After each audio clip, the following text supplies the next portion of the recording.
Hello and welcome to the Heresy Lodge. I am your host, Dylan Cooper, with the constant host over here. Gavin Franklin. And guys, for those that are listening as this comes out, Merry fucking Christmas. It is today. Yeah. The day it is released. Yes, it will be Christmas Day. For those that are listening to us on Christmas Day, you are very welcome for being in your lives. We are the best gift you have received. Yes, you're welcome. Santa gave you a nice present under the tree. I would hate to find you under the tree. I only show up naked. Oh man, that would be a very terrible Christmas. So many. I'll have a big old wreath right around the Johnson. Oh my god, that's perfect. And it will be beautiful. It will be something. Yes. For those that have Hanukkah, I think Hanukkah's done. Happy Hanukkah. Hope you enjoyed that. Mm-hmm. I don't know when Kwanzaa is. I don't know if it's before or after. If you had that already, hope it was good. We're poorly cultured, and we apologize. I don't know of any other ones. If you don't celebrate anything, happy fucking Saturday, guys. Hey, but if we are, as much as we don't know, whatever you're doing for the holidays, happy what it is. Yes. I hope you enjoy it. Yes. Hope you're with family, doing what you want to do. Maybe you don't want to be with family. I hope you get to do that too. We're celebrating the holidays with some eggnog. Yes. And guys, I gotta be honest with you, it doesn't taste a lot like eggnog. This tastes like booze. It does. Just So, milky booze.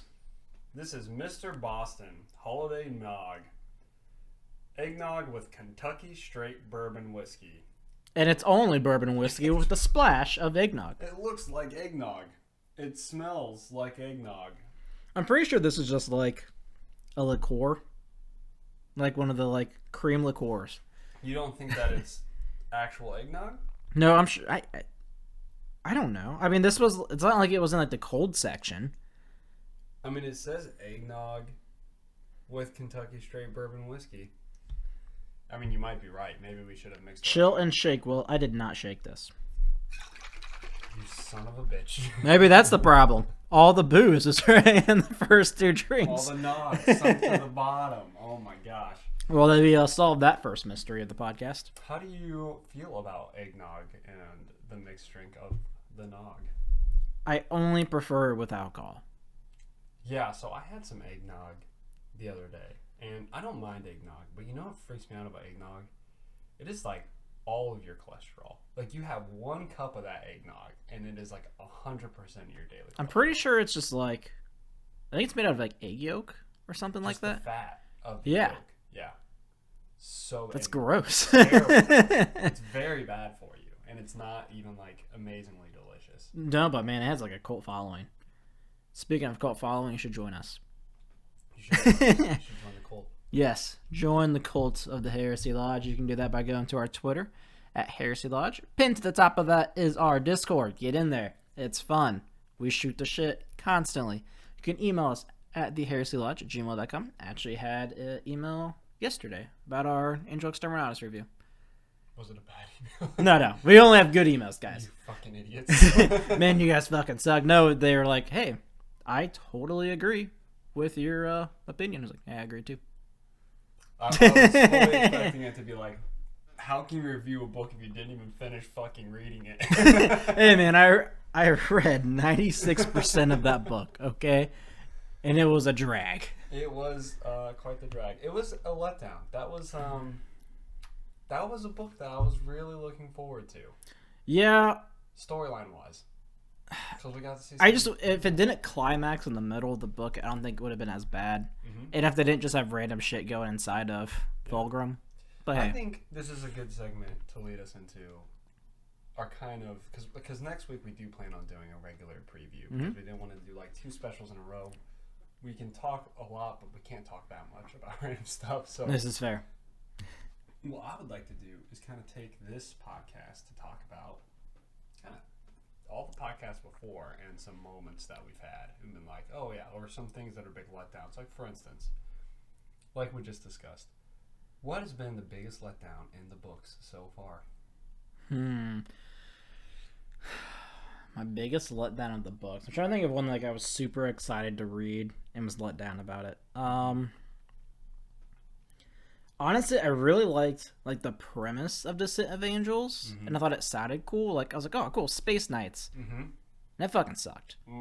For me, I know my biggest letdown was Mechanicum. Mechanicum, yeah, that one was a real big letdown. It changed my life, Dylan. Did it change your life? Here's the thing about Mechanicum is, I'm a player of 40K, and before I read that book, Adeptus Mechanicus was definitely a list that I wanted to go with. I mean, especially at the time, like they were like one of the top ones. But when I was reading the book, no, I think we were. Oh, they're still 8. Yeah. Yeah. So the thing is, not only that, but it was also the next book in the series by Graham McNeil after Fulgrim. Yeah, that is also a disappointment. And it was just a double whammy of disappointments, and it changed. And then the Adeptus Mechanicus became like the most absurdly powerful army in 9th edition, and it was just a sour taste. No, I understand. Mechanicum. It changed my life. Adeptus Mechanicus did. I'm trying to think if there's any other books that I was like really excited for and just totally let down. Obviously, we have Descent of Angels. Or not. Honestly, the short story of Karn going against Angeron, I thought that was gonna be way cooler. Yeah, big letdown there. I was really expecting Karn himself, and I know we're just now reading The Betrayer, so I probably shouldn't make this statement, but so far what we've seen of Karn in that short story and in the short story with him and with the Thousand Sons, been a letdown in general. Yeah. His character himself, he just seems like a bit of a rage beast. Yeah. So he's been a decent letdown. When I first started the books, another letdown is Mortarion. Mortarion himself is just kind of a letdown. Yeah, his model's really cool though. Yeah, he's such a badass on the tabletop. And when I first got into the books, it was like, oh, here's Mortarion. He's gonna be like really sick and say some really cool lines. No. Let me drink some poison. Okay. Let us drink poison, and we hate psychers, even though we're psychers. Yes, I like this. That's pretty much the concept of Mortarion there. So that was I think some big ones for me. How about the peaks of the books? I mean, Fulgrim's downfall. Yeah, Fulgrim stole the stage for me. And yeah, the book of Fulgrim, the character of Fulgrim, I hate him. He's annoying, but he's well written annoying. Yeah, I would say another one that like I did not expect to enjoy like I did. First Heretic. Oh my gosh, the Word Bearers. Yeah, I was like, God damn, a Word Bearers book. There's no way this is gonna be that great. And really good. ADB, out of fucking nowhere. Yeah, because I mean, before we only had a short story of him, and I don't remember which short story it was. I was like, oh, yeah, that's cool. Yeah, it was like a decent short story. I don't remember which one. Yeah, and then we have fucking First Heretic. I was like, damn, this dude can write. ADB does a really good job. He was definitely one of those things I wasn't expecting, and it really hit home. The other thing that I've thoroughly enjoyed and was greatly surprised I didn't expect to see out of the Heresy for a while, Alpha Legion. Man, I don't. When we like first got introduced to Alpha Legion, I was like, man, these guys are fucking cool. Yeah. And then they just keep. They're the most like has to be like the most prominent Legion of all the books so far. Yeah. Because they just pop out of fucking nowhere All the time. Yeah, like we didn't write a short story. How can we include the Alpha Legion here? They're in almost every short story book. They're in Deliverance Lost. They're in Legion. They're probably in every fucking book because they're the Alpha Legion. You know, Ferris is down there chilling somewhere. Yeah, it was shocking to me that they were written about so much. So it was kind of like a positive and negative. Where the positive was I've always enjoyed all the stories with the Alpha Legion. It's almost like Burnout though too. Yeah, it's like where the fuck are the scars? Yeah, we still haven't seen anything. A major letdown is the fact that not even that we saw one character for like 2 seconds. Actually, we've seen 2 White Scar characters. I think the fact that my biggest letdown, I think actually, is the fact that we are like, I want to say we're 23 or 24 books in, and we still haven't met every single Primarch. Like, actually, like had like their point of view, or even like a thing with their Legion. We're missing quite a few of them. Yeah, we haven't seen Vulcan. We haven't seen the Khan. Yeah, the Khan. We just got Perturabo at book 23. And at book 24, we're gonna get Angron. Yeah. So you're right. There's been a few, those 3 in particular. Yeah. We've been missing. We haven't really gotten one of Mortarion either, because that's fine though. Yeah. So, but major letdown so far in the books has, I think, overall been the White Scars. We've Honestly, and the salamanders, because every time we see a salamander, they get killed. We've been introduced to 2 salamander characters, though, that have actually played major roles, and one of them didn't die. Not yet. Not yet. He did get the shit kicked out of him, though. Yeah, and then he kicked the shit out of some stuff. So I don't know. Like, I was happy with that salamander in the way he was written. So I'm hoping that I don't know, we see salamanders a little bit more. But the primary thing that we're really missing is some scars. Yeah, I do want to see some scars. I want to just hear about them riding on some jet bikes and killing shit. Well, we got some of them on jet bikes, and then they all died to the Alpha Legion. Yep, I would like actually them killing shit. Which is crazy to me, because like I remember in that story they were talking about like, we're the Alpha Legion. No other Legion compares to us. I'm like, at like sabotage maybe, but combat? Yeah. I don't really know about that. I feel like you're pretty low on the combat ranking list. Yeah. Another big letdown I've seen is the world's average Primarch ranking. Yeah, what the fuck are those? I want to know the people that have, like, Manus and not bottom. Like, he's at least a bottom 2 Primarch. I disagree. I don't think Manus is a bottom 2. I just think Fulgrim was better than him. Who else is he better than, though? I think combat-wise, he could probably beat Lorgar. Yep. I think he could potentially even beat Dorn. I think he could beat... Man, I'm going to get a lot of shit for words that I say here. But I think Ferrus Manus isn't, like, bad in combat. I think, like, literally if you take... When we do our re-ranking of the Primarchs, yeah, I think the best thing to do is going to be, okay, well, we know Fulgrim is better than Ferrus, and I don't actually think that there's Primarchs in between them. I think, okay, who can beat them, who cannot beat them? I'm trying to think of, like, just off, like, the top of my head. Alpharius is such, like a question mark to me, because, like...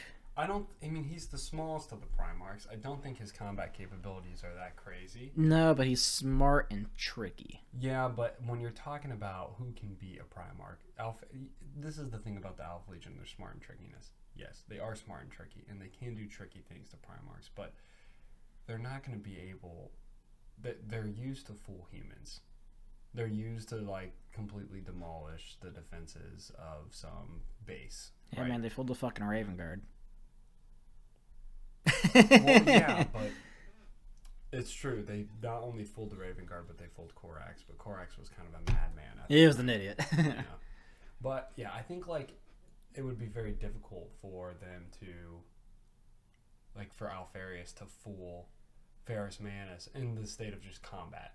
You know what I mean? I don't know. And then if you look, dude, that dude just like shit on your lawn, and Manus is gonna freak the fuck out. It's true. He's not that, like, he has to kill them at that time. I think Manus is pretty low on the list, but I don't think he's like, I think smart wise, I would compare. I mean, we have Mortarion pretty low. I think he can beat Mortarion, Alpharius, Lorgar. I think Dorn is questionable. I think he can beat.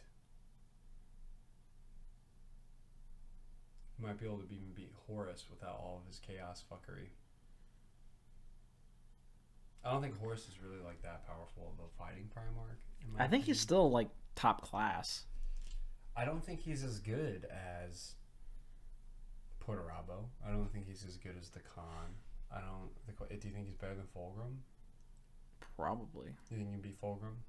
I have like a weird thought process with Fulgrim, where like I don't actually know his like a good power ranking for him, which is probably why I have him like middle-esque, because like, yes, he's a good sword fighter.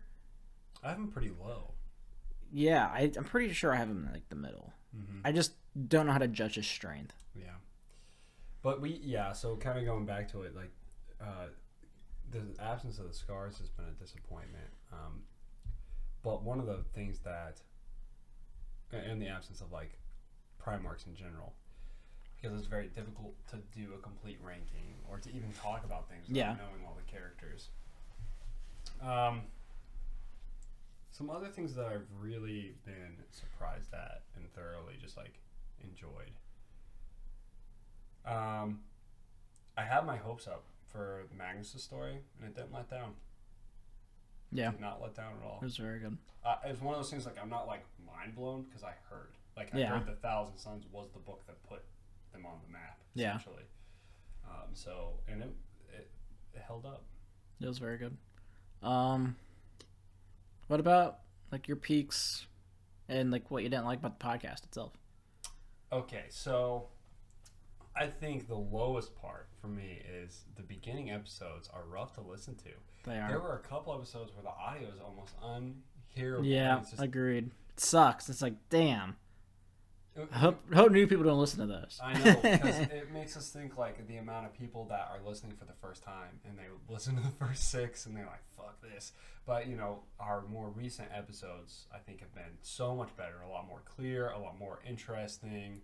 We know a lot more about the heresy. And We're also reading the books as we're caught up with ourselves, too. So we're like, it's fresh in our minds so instead we're of, not like, as remembering. lost. And we also have a lot more community engagement now. So it's like... Yeah. Things are just a lot more interesting than they were. And that's the kind of bitch about podcasts, is especially one like ours. People are going to want to go back and probably listen to the first 3. And I'm sorry. Exactly. we're quite apologetic. If you're listening to this now and you're like, oh, I'll listen to the newest one just to see what they're talking about because it's not a book, you know, don't, just because our first couple or few episodes are pretty terrible, don't be scared to kind of go and pick a book that you like and see what we have to say about it, because a lot of times, especially I'd say in the first 6 books, we were pretty bad, you know, and everything. Yeah, I mean, there was like our Descent of Angels review, I think, was pretty, so, like, shit happened to, like, the audio file. And then when we did Tales of Heresy Part 2, we talked about the Last Church forever, and it was really cool content. I really enjoyed it, but the audio was fucked. I was like, damn it. We fixed that. It's taken a lot. The podcast has taken a lot of just thought and, like, care put into it over time to kind of make it what it is right now. Yeah, I mean, before we were using, like, a $60 mic we got at Best Buy. The day of. Recording. And now I just bought a fucking $200 microphone. Yeah, that's what we got, like, a new camera. We Yeah. started going to the YouTube as well, so we got that adjusted, and a few other, like, ways to communicate with people, and it's been a lot better. Yeah, I agree. Our schedule's been better. It's not as crazy, and then, like, we started, you know, doing other videos on YouTube as well. But peaks of the podcast, my favorite moments of the podcast. Oh man, it has to be. It's not supposed to do that. Oh man, that was a really fun episode. The Fear to Tread review episode. I thought it was hilarious. It was so But, like, even, like, going back, because I normally try to listen to our episodes, and just, like, reliving those moments was so fucking funny. And then, like, when we got into the whole, like, Hell in a Cell thing, Hell in a Cell. it was the most ridiculous shit I think we've ever done, but it was so funny. It was definitely my favorite. Did you just pour that for me and none for yourself? Well, I have. Here's a gallon, dude. Yeah, Drink it all. Once I get down, I'll pour some for myself. Don't be a pussy. But that episode, I think, was my favorite to do. I don't know what it was. Maybe I was tipsy as fuck. But I don't even remember drinking that much. I thought it was just funny. Yeah, it was a Like, the really first, good time. like, time, like, we had the click of, like, Sanguinius, like, we should just blow up that fucking planet. We're like, he just keeps doing this. What the fuck? What was so great about that is, like, while I was reading the book, I didn't even think that way. No, I did it the same way. And we get to the review, and we're like, oh, that actually did happen, and that was actually really stupid. Yeah. Also, I think, like, one of my favorite things is, like, we're completely, like, unscripted. 100%. I don't know. I don't know if it's good or not. In the history of the podcast, there has been one time that we've had to stop and redo the podcast, and it was because of your headset battery. That was it. 2 times. Because one time, my hard drive got full. We didn't have to... Oh, that's right. Yeah, we didn't have to restart the whole thing, but we had to stop. And start again. Yeah. Well, yeah, but the only time we've had to restart was when you're... Yeah. It's always Dylan's shit that breaks. Yeah. But I'm amazing. Like, I'm impressed beyond me is like how much we've like not had fuck ups. Well, we've had fuck ups. We've definitely had fuck ups. So if we've ever offended any of you, I'm really sorry. Anything we say that's offensive, we probably do not mean.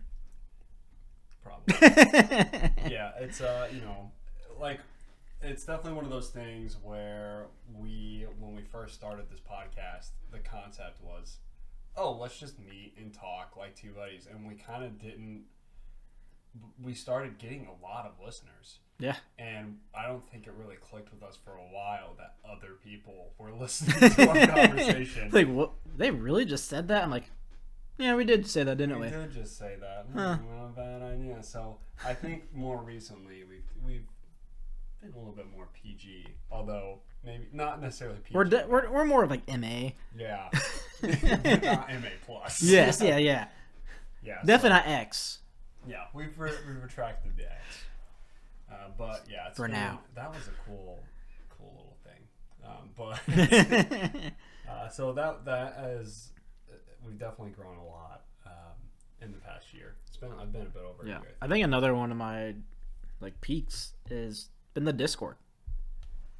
We have met some really cool and funny motherfuckers. Absolutely, there are characters. There are characters that are just like fun. Yeah, to hang out like with. I just consider this might sound like cliche, but like I literally think of you guys as like my friends. Yeah, it's obviously Gavin and I are friends, but like sometimes. The people that listen here, like even just like we have like some frequent like emailers, Jesus Christ, words, and it's like, dude, you haven't said anything in like 2 months. I'm so happy you're still listening, like you're still around, like that's so cool. And then like cool. We have people like Daniel, that's like he's like reached out to us, he's given us advice, he's given us beer for our birthday, he's made a donation for us to get like the mic and camera. Like it's just fucking cool. We have people like Trainwreck is just like, here's some fucking free content, you guys, you're welcome. He's basically a free comedian. Yeah, we have Ryan, and like Ryan reminds me of like us in college. Absolutely. So I'm like, fuck yeah. I know how you feel, my dude.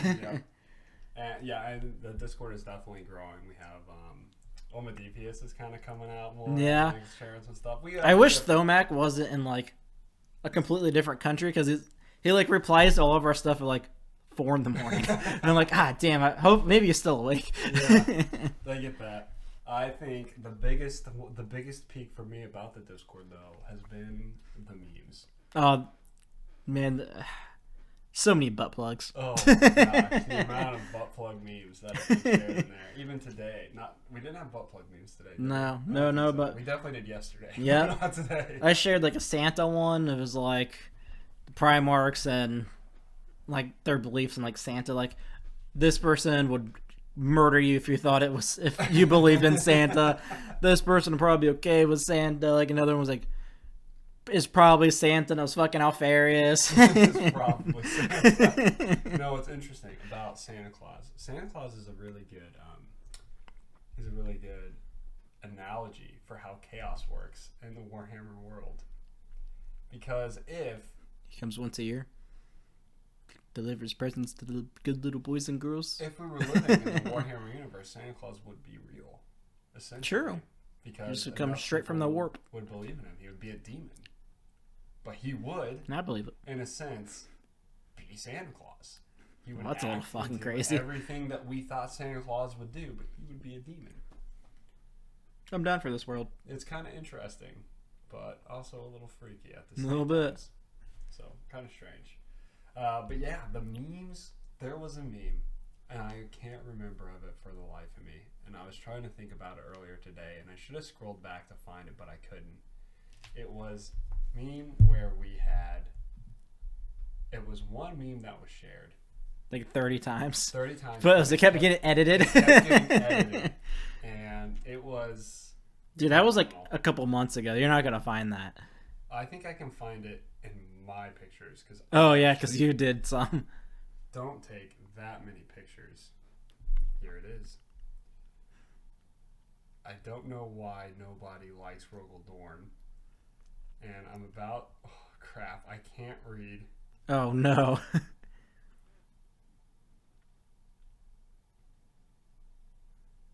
God damn. Oh, and at this point, I'm too afraid to ask. It was the Andy Dwyer meme. Yeah. And people just kept editing it. And I remember I edited a few. I said, I don't like Rogel Dorn, and I'm afraid. That's as soon as I sent that, Traitor just started going. That was a phenomenal day. I was laughing my ass off at that. Yeah.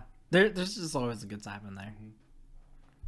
So yeah, I would say the Discord, I keep going to put more eggnog in And then you glass, just put it in my glass. I'm like, God damn it, why am I drunk? It's taking a while to drink this little bit of eggnog. Well, you can't really, like, gulp it down or anything because it's thick. It's hard to swallow. It is hard to swallow, too.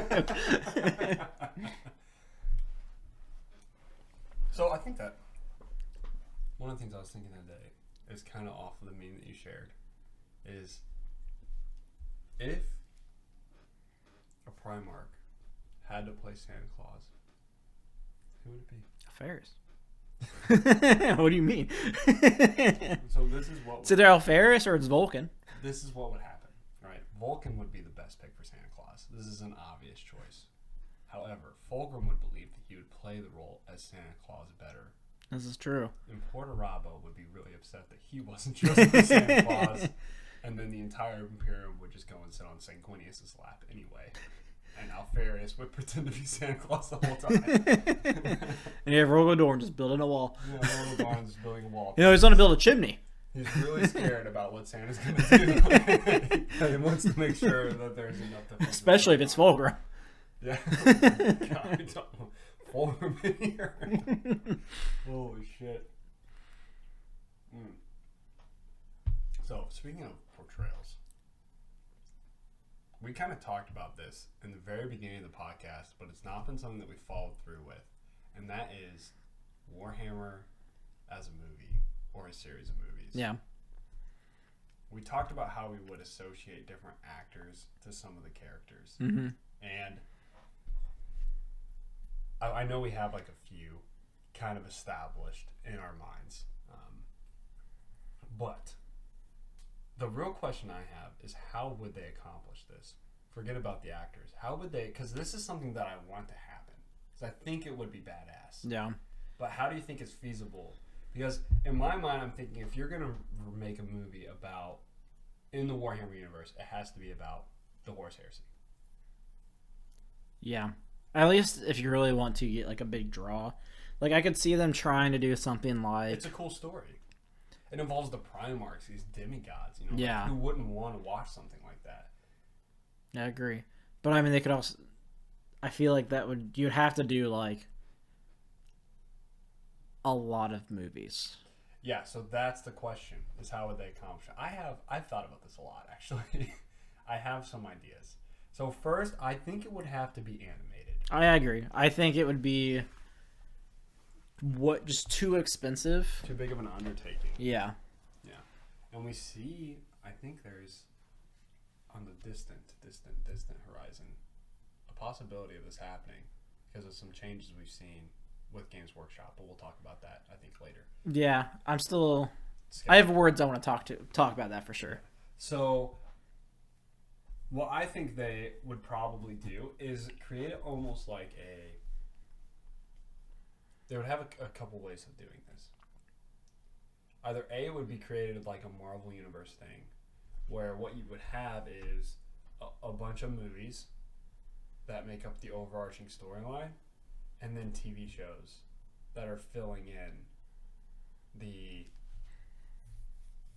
gaps. Yeah, I mean, honestly, I actually like that a lot because I mean, I think you'd have to do probably the first 5 books and at least 2 to 3 movies. Yeah, I would agree with that. And then the way I would do that actually is I would introduce all 3 of the legions from the first 5 books like at the same time. Like I wouldn't do like books 1, 2, and 3 in story 1. Yeah. And like I would literally say when the story starts, we're starting at book 1, 4, and 5. Yeah. The beginning of each of those books and following it through sequentially. Yeah. Or, I mean, you don't even have to do 5, really. I would say... Because 5 is Fulgrim. Yeah, but you get introduced to the Emperor's Children and Murder in the first book. So I don't know how much more you have to like really try to establish those characters past Murder at that point. I don't recall whether or not murder happened after. Oh, yeah, Murder's like in the middle of Fulgrim. Yeah, so there is time before. True. So I think it would start out with those 5 books sequentially kind of moving, and eventually arriving at Isfan, and you get to cover Isfan 3 and Isfan 5 in those first stretches, and then from there you have like Legion, which I think would something that can be covered in the TV show section. Yeah. Or like Battle for the Abyss, you know. Mm-hmm. But then you have important books like A Thousand Suns, Mechanicus, Angel Exterminatus, all kind of happen in the movie timeline. That's one way of doing it. The other way I think that's possible is telling everything in terms.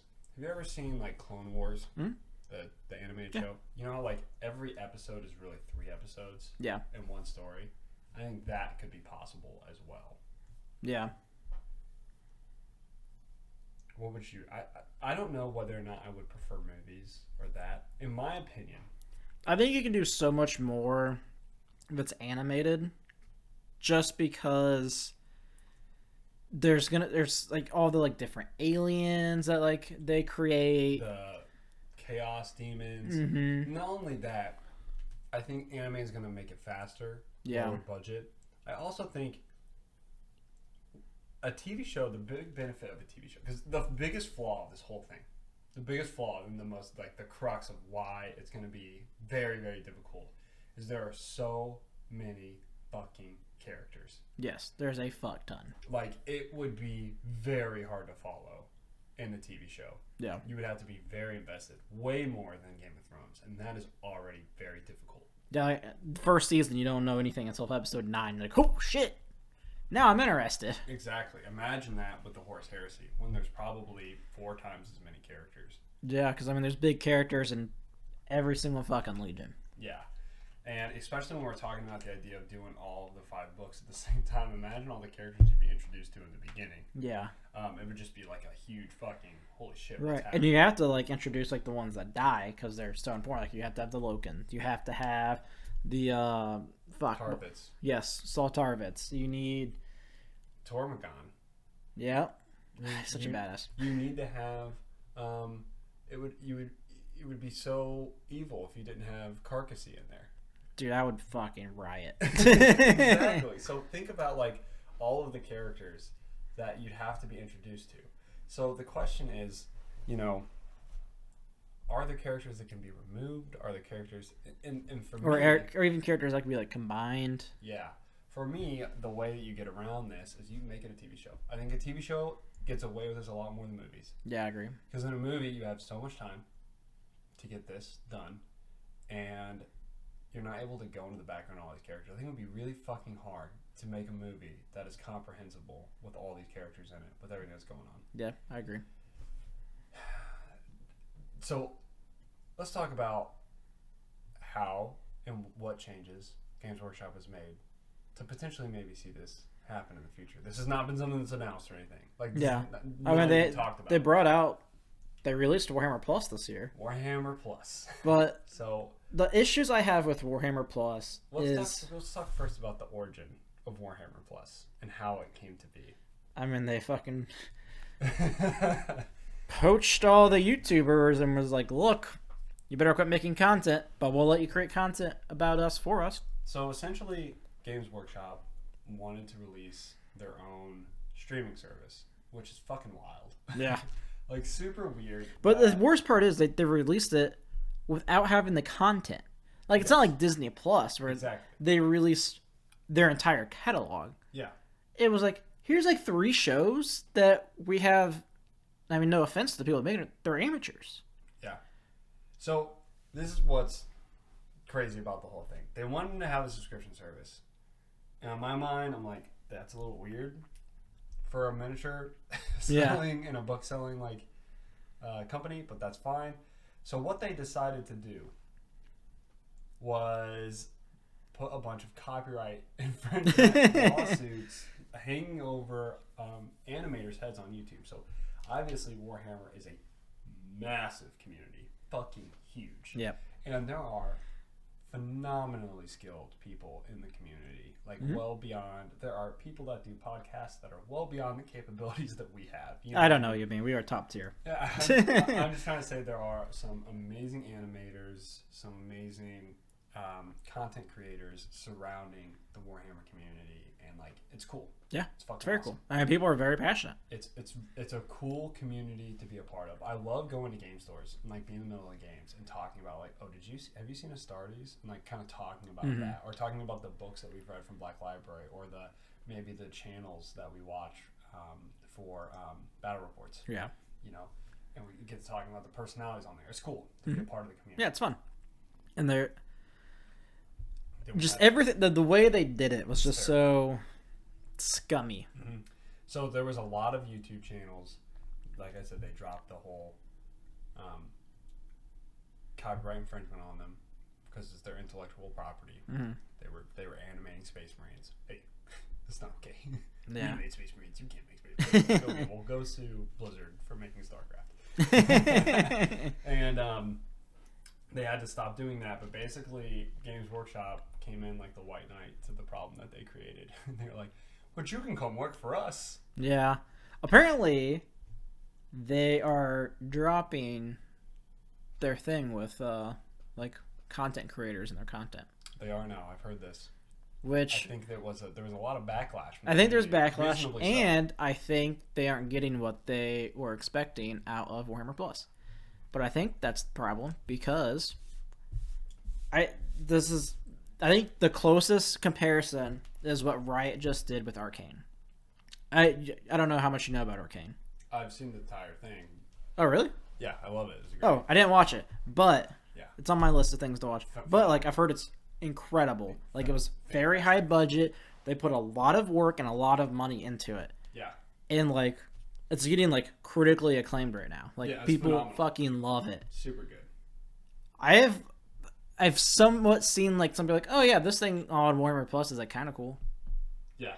And it's like, why do this thing if you're not actually going to invest into it? Well, there's all kinds of problems. So, first off, what a weird fucking thing for this company to do to host their own streaming service. Yeah. Stop. Yeah, I don't know why they didn't do like what Riot did. It was like to contact Netflix. Or yeah, they'll let you fucking make anything on Netflix. You might get canceled after one season, but hey, it doesn't matter. South Park episode about it. Yeah, exactly. I would like to make a TV show. Oh, you want to do superheroes? Yeah, absolutely. Come on, kids. Oh shit! But they hosted their own streaming service, and then they put that the community, the only community that's gonna go and watch the stream. It's not like you're gonna get Joe Schmo off the street to be like, that looks like a phenomenal streaming service. Yeah, that's also very true. Let me pay $5 to pay a streaming service to this website I've never been to a company I don't know about, to watch the animated videos about this universe I'm not involved in. But hey, it's not just their animated videos. They also have their own in-house battle reports and painting classes. Which, guess what? You can find all those things on YouTube. Yeah. So what's his name? Duncan. I don't think he's with Games Workshop anymore, but he's like very famous, like miniature painter. Whole like beginner's class on YouTube that you can watch for free. Yeah. Why would I pay a service just to watch them paint as well? That's what's mind blowing. Okay, you take like the whole thing. It just didn't make a lot of sense. You take any sort of video game company out there, any sort of book company out there, right? Or author, right? You're going to have people animate things from that. You're going to have people make, what's called, like, viewer stories. Fan stories. Like fan fictions? Fan fictions. That's the word I'm looking for. Yeah, people make fan fictions. You have people make art. People are going to make porn. People are definitely going to make porn. But guess what? Guess what? It's free publicity. It's free publicity. You are going to get money from that. Yeah. Like, who cares if this person makes $1,000 a month off a video they put up? Because guess what? If they didn't put that video up, you would see zero revenue. Yeah. So you're just you're not giving them revenue. They're generating revenue for both them and you. Yeah. So it's not like they're selling miniatures. But the thing is, too, like, it's not like they're like that stupid about it. Like, they will send people like other like big like YouTube channels like Tabletop Tactics. Mm-hmm. Like, they will send them like new codexes to review. But and no, apparently it's poorly done. Yeah. Like, they don't do it very well. Which does not surprise me at all. Yeah, 0%. Well, so it's interesting. They constantly seem to be conflicting themselves. Yeah. So you have on one hand, they're delivering these copyright infringements to these YouTubers and saying, come work for us instead. And then they go and release this premium streaming service, which is fucking weird. And you can go there. And but hey, you get a free miniature. You get a free if miniature. you signed up at the beginning. Now, they're cool miniatures. They are cool. You can just 3D print them. This is true. Now, here's the thing. And we come to the conclusion. There's nothing on the streaming service. No. There's like 3 or 4 animations. And they're not even like 30-minute animations. They're like 10 minutes. Yeah. Like, are you kidding me? Who's going to pay money for that? So I pay $6 a month, I think, for Crunchyroll. Yeah. I have thousands of animes that I can watch at any time. And yes, they're all like 30 minutes long. Yeah. Like, I'm getting my money's worth out of that. So then you have like another example of how just backwards Games Workshop is, and the shit that they try to do is you have the Games Workshop app. I'm a fool. I pay a subscription for the app because I was bamboozled. Let me tell you, when you read the description of the app, why you should subscribe to this app, I thought it was brilliant. I was like, oh, they're finally fixing some problems here. So the app comes with a army creator, right? So you can create your army list. It doesn't work. That's what I've heard. It doesn't work. So in case anyone who doesn't play the tabletop doesn't know, there's a very popular app that everyone that plays this tabletop uses called Battlescribe. It is a community-supported app. It costs $0, and it is good. Yeah, you can donate. You can donate to it, and people do. And it is well built. Yeah, I mean, it has, like, the rules. Like, it's like, oh, you can't legally have this, blah, blah, blah, blah. It tells you what you can and can't have. Like, it's great. Phenomenally done. Games Workshop, who the app creators got paid money to make it, releases an app that doesn't actually work. And I was like, okay. In my mind, I was like, Games Workshop needs to own this app. I shouldn't have to go to a third-party community-built app in order to create a list to play a game. And what's crazy about this is, like, this third-party app is what's used to create lists for tournament play. Like, it's stupid. You have to use a third-party. And then there's another third-party app, don't even get me started in that has the tournament scene, like Games Workshop. It's like almost like the government. Like, I don't want Games Workshop to make the competitive app because they'd fuck it up. Yeah. like, I'm fine with this third-party doing this. But what's so crazy about this whole thing is they came with the way they sold this app, and the reason I bought the app was because it was solving a problem that they created, where it was like, hey, if you purchase a membership to this app, you will have access to the rules. I'm like, this is amazing. This is so smart. So now instead of paying $60 for every codex, or $50, whatever, for every codex that gets released, I just pay a monthly subscription of like $4, and I get to look at all the codex rules. That sounds like an okay idea.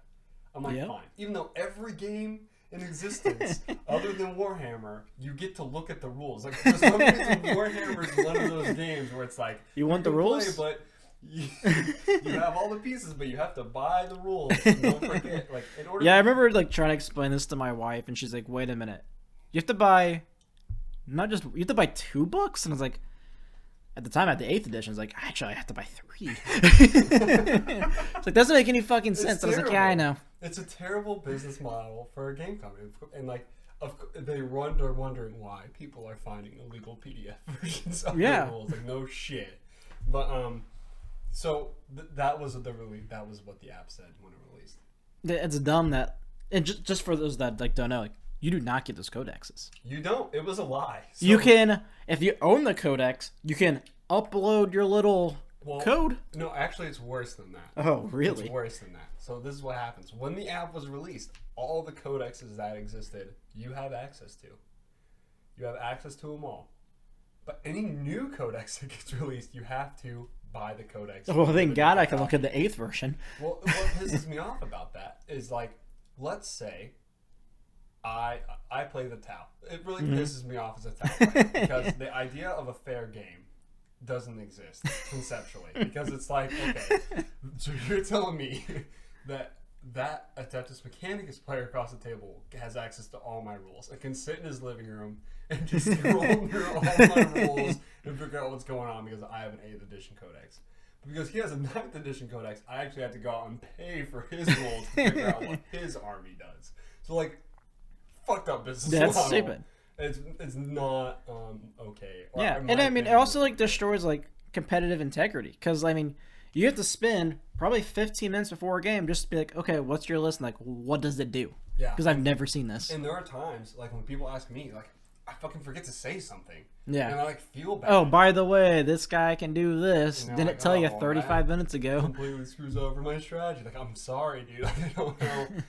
It's really annoying. I agree. I mean, we could go down a rabbit hole with this. But the point we're trying to make at the end, we're kind of going back to this Warhammer Plus thing, and the point we're trying to make is, what are they doing? Workshop sucks at apps. And they suck at interacting in the third party because they can't release an app for their game. They can't release a streaming service, which they probably shouldn't have fucking tried to do in the first place. I don't know why they didn't try to just do, like, third-party route. What I don't understand is why they didn't just, if they want to invest all this money in a streaming service, that seems silly. They really should have done exactly what League of Legends did. Invest in a third-party animation studio to help them create a really cool fucking show. Yeah. It would have been great. I would have watched the shit out of that. And that would have been insane publicity for them. Imagine, like, League of Legends right now. So many more people are playing League after. Oh, I'm sure. And the thing, League of Legends is way more popular, I think, than Warhammer, more than likely. Probably, because, I mean, it's a very large, like, e-sport, especially in, like, China and Korea. Exactly. It's, like, not as big here in, like, the U.S., but, I mean, if you can it's still get... very big. Yeah, it's still large. But, I mean, if you can get... Like, if Games Workshop could get big in, like, China, so much money there. Yeah.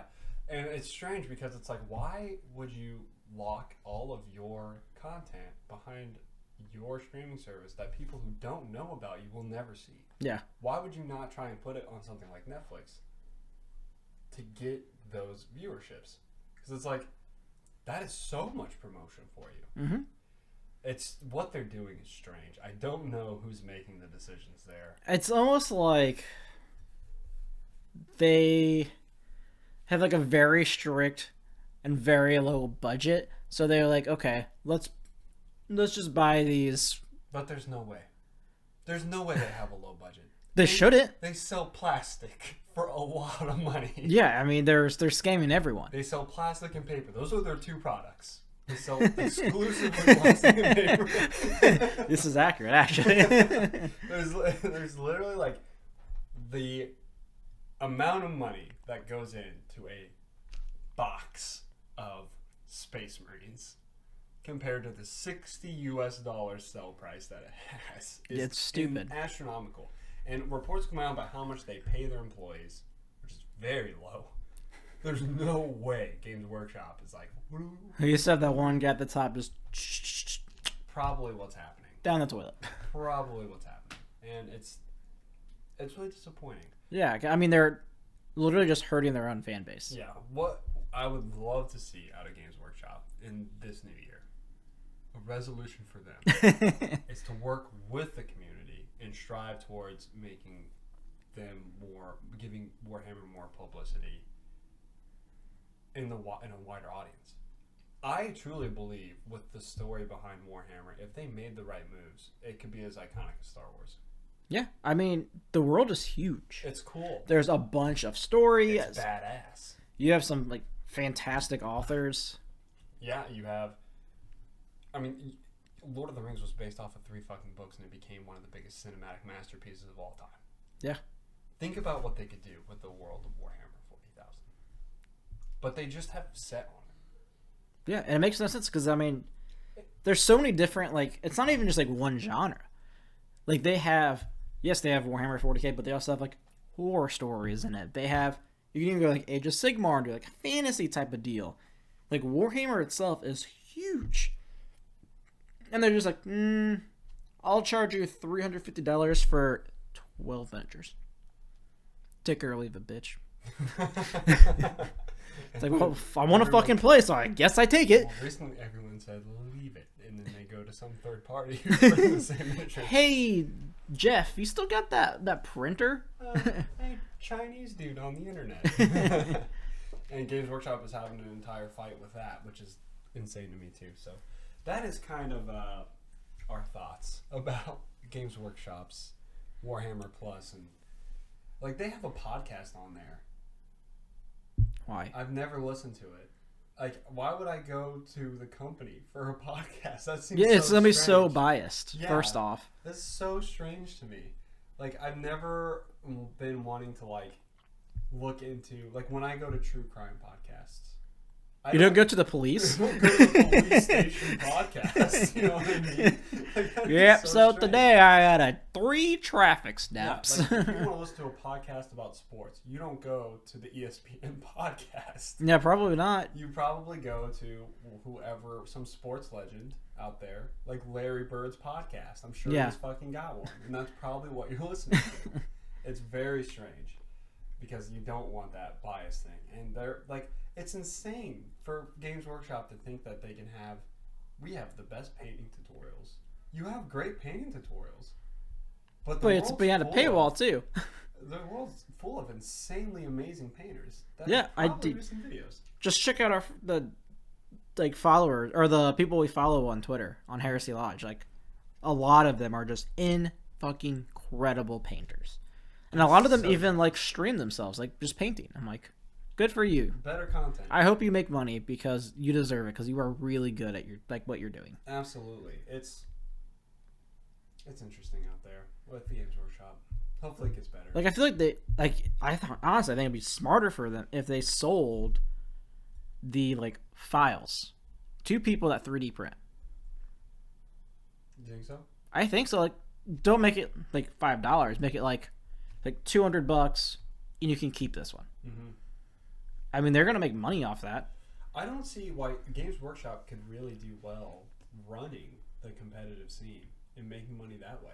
Yeah, just tickets and shit. Yeah, I don't. There's a lot of stuff that goes into this, and like, I think Games Workshop could really make money off of more like lucrative models. Yeah, I don't know. There's a lot, but we could talk about this for years with Games and Workshop. they won't do any of it. And their shenanigans. But for the New Year's, let's hope that they just do a little bit better for the community. Yeah. And speaking of New Year, mostly same Heresy Lodge, but we do have more shit coming. That's right. I almost forgot about this discussion we were supposed to have. So, keep a lookout in January. We are planning on hitting the tubes a lot harder. So, our first battle report is going to be scheduled for mid-January is when we're expecting it to come out. It'll probably be Tau versus Grey Knights based off of what we currently have. Probably fully painted. Yeah, more than likely. I know my Tau are fully painted. You can get in there. So we're really excited about that. The reason it's taking so long is really just equipment, getting everything down the way we wanted to, making sure everything's painted. We've had to paint some terrain. We had to get some extra stuff ordered. It takes a lot to go into even a single game of 40K if you want it to be produced like we want it to be. So, yeah, and plus scheduling, like Gavin has to drive 2.5 hours to get here. Yeah, almost 3 hours just to get here. And if we record before, like, we're looking at starting a game at 10 o'clock.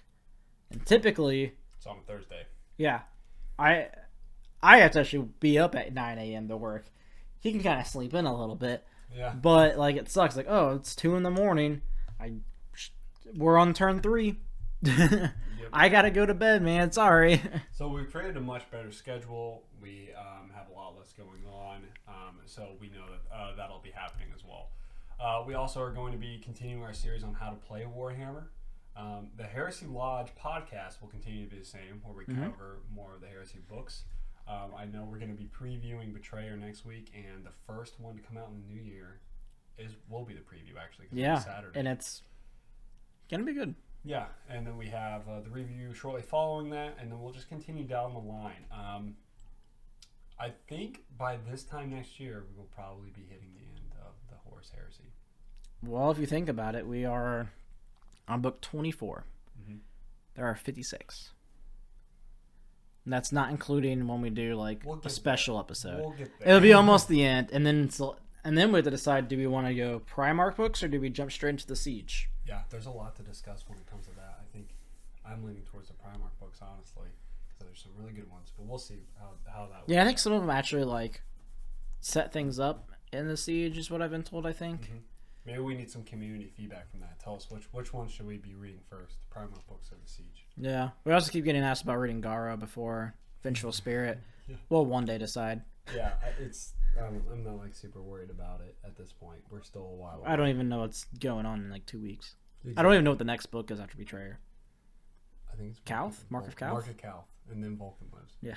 You better get your hands on that. Can't fucking find it anyway. So still, if anyone out knows where I can find Vulcan Lives for like under $30, let me know. Yeah, good luck.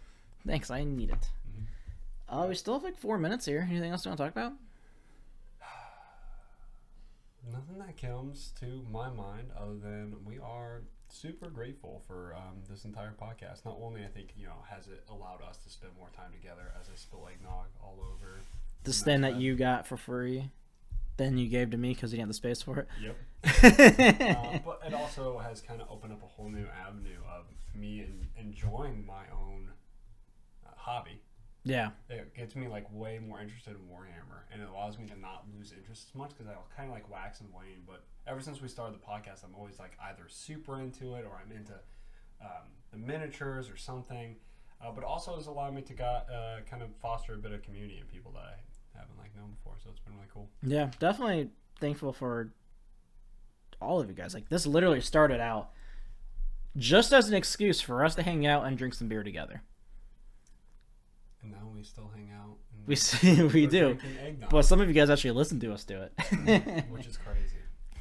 Yeah, like, I mean, even like my wife like tells her friends, she's like, yeah, like people actually listen to them. I'm like, yeah, isn't it cool? It's a little weird. She's like, I think he's a part of a cult. I'm like, I lead the cult, bitch. There's the whole story. It's like in the Discord now, everyone's trying to message my girlfriend's mom. The real cult leader. She's the puppet master behind the whole thing. All right. That's it, guys. Merry Christmas again for all those that celebrate and are listening to us on Saturday.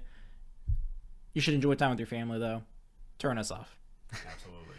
So that's it, guys. We'll be back next week to preview Betrayer by good old Aaron Dembski Bowden. As always, contact us on Twitter at Heresy Lodge. Join the Discord. It's pinned to the top there. You can email us at theheresylodge@gmail.com. If you're on YouTube, please like and subscribe. If you guys just listen to us on the podcast, it would be really fucking nice if you went on the YouTube and just hit the subscribe button. Don't even watch. I don't care. But if you hit subscribe, that helps us out. Maybe one day we can make like $5 off the podcast. Yeah. It's whatever. I just need beer money, okay? It's whatever.